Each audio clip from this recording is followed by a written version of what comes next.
By 1919, the First World War had devastated Europe and changed its map. A new Polish republic tried to establish itself, while the Bolsheviks fought to secure their revolution in Russia. Amid this chaos, the Polish-Soviet War erupted, bringing more suffering to Eastern Europe. In 1918 and 1919, both Poland and Bolshevik Russia were engaged in multiple conflict. Poland fought against the Germans, Czechoslovaks, Lithuanians, and Ukrainians over borders, while the Bolsheviks fought the counter-revolutionary whites, Allied intervention forces, and independence movements in the Baltics and Ukraine. Despite Allied efforts at the Paris Peace Conference to establish border, disagreements persisted, especially over the Curzon line proposed as a boundary, which neither the Poles nor the Bolsheviks accepted. Poland's leaders, Joseph Pilsudski and Roman Dmowski, had different visions for the country. Pilsudski wanted a federation stretching from the Baltic to the Black Sea, while Dmowski favored a compact nation-state with a Polish-speaking majority. In Moscow, Bolshevik leaders also debated their goals. Some wanted to focus on establishing a Soviet state within the former Russian Empire,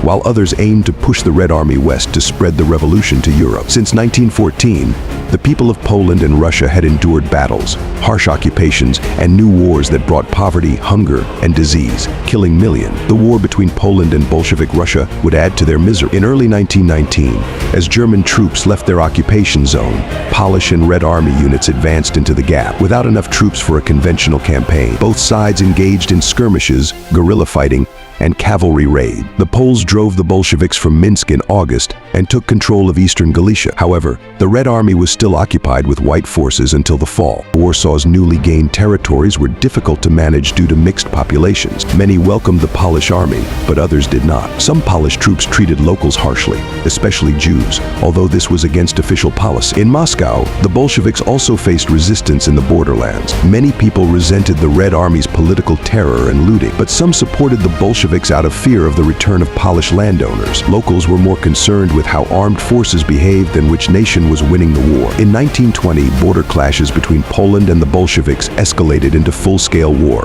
Negotiations failed, and both sides prepared for renewed hostilities. The Bolsheviks brought reinforcements, including the famous 1st Cavalry Army. Poland, needing to strike first, launched the Kiev offensive on April 25, 1920. Polish and Ukrainian troops initially swept the Red Army before them, capturing Kiev on May 7. However, Poland could not sustain a full invasion of Russia, and the Bolsheviks still had the means to strike back. The Red Army launched an offensive in May, driving the Poles back over 100 kilometers in Belarus. Although Polish counterattacks stabilized the northern front, the Bolsheviks gained ground in Ukraine. By June, the Red Army had retaken Kiev. The war became a battle of attrition, with both sides suffering heavy losses. As the Red Army advanced west, threatening Warsaw, Poland faced a crisis. Pilsudski twice offered his resignation, and tensions rose between Catholics and Jews. The Allies provided some support but were unwilling to join the war. The Polish army, bolstered by volunteers, prepared for a final stand. On August 13, 1920, the Red Army launched an assault on Warsaw. The Poles,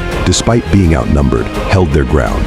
A Polish counteroffensive on August 16th broke through the Red Army's lines, forcing a retreat. By the 3rd week of August, the Poles had won a decisive victory known as the Miracle on the Vistula. The victory at Warsaw changed the course of the war. Polish forces pursued the retreating Bolsheviks, winning further battles and pushing them back to Minsk. A ceasefire was agreed upon on October 18th, ending the fighting. The Peace of Riga in March 1921 shaped Eastern Europe's map for the next 20 years. The new border favored Poland, but left many Ukrainians, Belarusians, and Jews within its border. Despite the victory, Poland faced ongoing challenges in integrating its diverse population and managing its new territories.